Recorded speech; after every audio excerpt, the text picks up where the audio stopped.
কম বেশি আমাদের প্রত্যেকের বাড়িতে তামার বাসনপত্র থাকে, তবে এই তামার বাসনপত্রগুলো এত পরিমাণে ময়লা হয়, কালো ছোপ ছোপ দাগ পড়ে যায় যে তুলতে গেলে অনেকটা সময় ব্যয় করতে হয়। আর এখন আমরা কেউ চাই না যে অনেক সময় ধরে ঘষাঘষি করতে, তাই এই তামার পাত্র এই রকম চকচকে করতে হলে পুরো ভিডিওটা আজকে দেখতে হবে। পুরো লাইভ রেজাল্ট দেবো আজকে কিভাবে 1 সেকেন্ডে শুধুমাত্র এই জিনিসটি দিয়ে একবার ছোঁয়ালেই কিন্তু তামার পাত্র পুরো নতুনের মতো চকচকে হয়ে যাবে। তার জন্য পুরো ভিডিওটা দেখতে হবে, আমার পাশে থাকতে হবে। একদম ছোট্ট ভিডিও, আর এর মধ্যেই কিন্তু সম্পূর্ণটা আমি দেখিয়ে দেবো। আমাদের বাড়িতে আমরা অনেকেই আছি কাচের বা স্টিলের বাসন কোসনে খাই বা জল খেয়ে থাকি, তবে তামার অনেকে আছি তামার জগ বা তামার গ্লাসেও জল খাই। আর এই তামার বাসনপত্র এত পরিমাণে ময়লা হয়, ছোপ ছোপ বাজে দাগ চলে আসে, সেক্ষেত্রে বারবার পরিষ্কার করতে হয়। শুধুমাত্র এই একটি জিনিস দিয়ে কত সহজেই এই তামার বাসন পরিষ্কার করা যায় সেটাই কিন্তু আজকে দেখাবো। এই মিশ্রণটি এতটাই পাওয়ারফুল, একবার ছোঁয়ালেই কিন্তু এই কালো হয়ে যাওয়া তামার পাত্র কিন্তু চকচকে হয়ে যাবে। লাইভ রেজাল্ট আমি যতবার দিচ্ছি দেখতেই পাচ্ছেন, সঙ্গে সঙ্গে কিন্তু কালো যে হয়ে গেছিল সেই কালো ভাবটা উঠে গেল, সঙ্গে সঙ্গে কিন্তু এই জায়গাটা একদম তামার আগের রং ফিরে আসছে। দেখতেই পাচ্ছ পুরো ম্যাজিকের মতো কিন্তু তামার আগের রংটা ফিরে আসছে। কোনো রকম ঘষাঘষি করতে হবে না, পরিশ্রম করতে হবে না, সময় নষ্ট করতে হবে না। শুধুমাত্র হাতের কাছে এই মিশ্রণটি আমাদের সবার বাড়িতেই থাকে, সেই সমস্ত জিনিস দিয়ে মিশ্রণটি বানিয়ে একবার ছোঁয়ালেই কিন্তু তামার বাসনকোসন সমস্ত কিছু কিন্তু একদম আগের রং ফিরে আসবে। একবার বাড়িতে বানালে মনে হবে যে ঘরের সমস্ত তামার বাসনপত্রগুলো পেরে একবার এই মিশ্রণটা ছুঁয়ে দিই। ছোঁয়ানোর সাথে সাথেই কিন্তু রেজাল্টটা দেখতেই পাচ্ছ তোমরা স্ক্রিনে। আমি একবার যেখানে দিচ্ছি সেই জায়গায় কিন্তু তামার আসল রংটা ফিরে আসছে। তাহলে কতটা পাওয়ারফুল এই ছোট্ট একটি জিনিস সেটা কিন্তু বুঝতেই পারছো। শুধুমাত্র ঘরোয়া জিনিস ব্যবহার করে এই মিশ্রণটি বানাতে লাগবে। এই মিশ্রণটি কিভাবে বানালাম ওটাই আমি দেখাবো। তার আগে পুরো ঘটিটাকে আমি দেখিয়ে দিচ্ছি যে কালো স্পট দাগটা কিভাবে উঠে গেল। এবারে ভিতরটা তো অনেকটাই ময়লা থাকে, আমরা জল খাই যে জগের মধ্যে বা গ্লাসের মধ্যে, তাই ভিতরের মধ্যে মিশ্রণটা দিয়ে একটুখানি সময় এইভাবে কিন্তু একটু ঘুরিয়ে নিলেই ভিতরটাও সুন্দর মতো পরিষ্কার হয়ে যাবে। অনেকক্ষণ ধরে ডলাডলি করে ঘষাঘষি করে পরিষ্কার করতে হবে না, শুধুমাত্র হাতের সাহায্যে একটুখানি ঘষে নিলেই সঙ্গে সঙ্গে কালো দাগ উঠে তামার আসল রং ফিরে আসবে।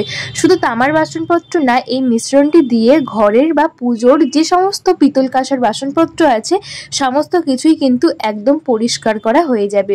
এখানে আমি ওই মিশ্রণটা আবারও দিয়েছি, দিয়ে একটুখানি ঘুরিয়ে নিচ্ছি, আর ভিতরটাও কিন্তু সুন্দর পরিষ্কার হয়ে যাচ্ছে।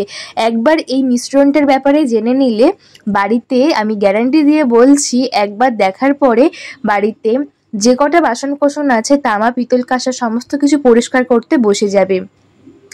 আমি কিন্তু একটুখানি ছুঁয়ে দিয়েছি, তাতেই এত সুন্দর পরিষ্কার হবে আমিও কিন্তু স্বপ্নেও ভাবিনি। এইভাবে কিন্তু একবার শুধু মিশ্রণটি বানিয়ে নিতে হবে, বানিয়ে স্টোর করেও রাখা যাবে, তারপরেই কিন্তু এত সুন্দর পরিষ্কার হয়ে যাবে। তামার ঘটিটা আগে কতটা অপরিষ্কার ছিল আর এখন একদম তামার রংটা ফিরে এসেছে, সেটা আমি কিন্তু ধুয়ে দেখিয়ে দিচ্ছি যে কতটা ভালো পরিষ্কার হয়েছে। আমি এখানে জল দিয়ে ধুয়ে নিয়ে চলে আসলাম, আর একদম কিন্তু আগের রং ফিরে এসেছে, যে নতুন মনে হচ্ছে কিনে এনেছি। আর আগে কেমন ছিল ওটাও দেখিয়ে দিচ্ছি।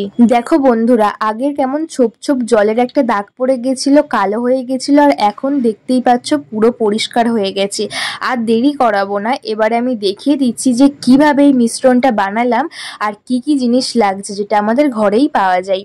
এখানে আমি এটা ধোয়ার পরে শুকনো একটা সুতির কাপড় দিয়ে মুছে নিচ্ছি, যাতে এর মধ্যে জল না লেগে থাকে। এটা খেয়াল রাখতে হবে, যখনই তামা পিতল কাঁসার বাসনপত্র ধোবে অবশ্যই শুকনো সুতির কাপড় দিয়ে মুছে নেবে, না হলে এই যে জলের দাগটা গায়ে বসে গেলে এর একটা দাগ চলে আসে কয়েকদিন পর। তাই সবার প্রথমে একটা শুকনো কাপড় দিয়ে মুছে নিয়ে এর গায়ে কয়েক ফোঁটা নারকেল তেল দিয়ে দেবো, দিয়ে গায়ের মধ্যে লাগিয়ে দেবো, যাতে জলের দাগটা আর না গায়ে বসতে পারে।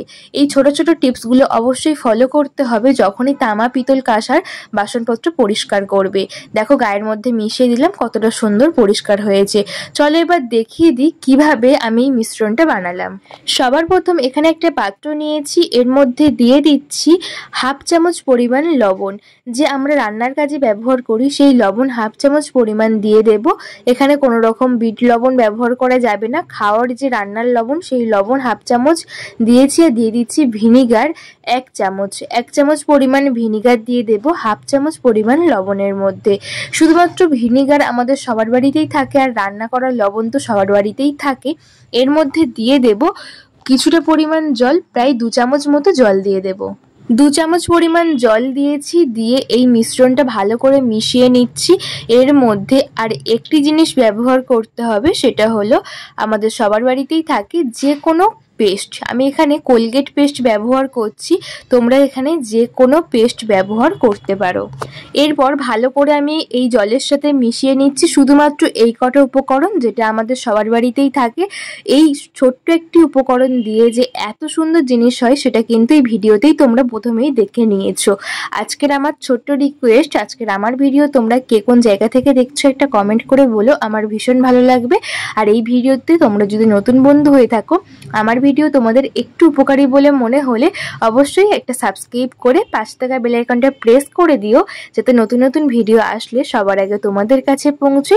আর আজকের ভিডিও যদি মনে হয় ভীষণ ভালো লেগেছে, লাইক কমেন্ট শেয়ার করে দিও, বন্ধুদের কাছে প্রচুর পরিমাণে শেয়ার করে দিও, যাতে প্রত্যেকটা বন্ধুর ভীষণ উপকারী হয়। আর ছোট্ট একটি ভিডিও আর ছোট্ট একটি সংশোধন, কারণ আমরা এখন কেউ চাই না অনেকটা সময় ধরে ঘষাঘষি করতে, কারণ আমাদের কারোর হাতেই কিন্তু এখন অতটাও সময় নেই। তাই এই ছোট ছোট টিপস একটু ফলো করলে কিন্তু সংসারের কঠিন কাজটাও অনেকটাই সহজ হয়ে যাবে।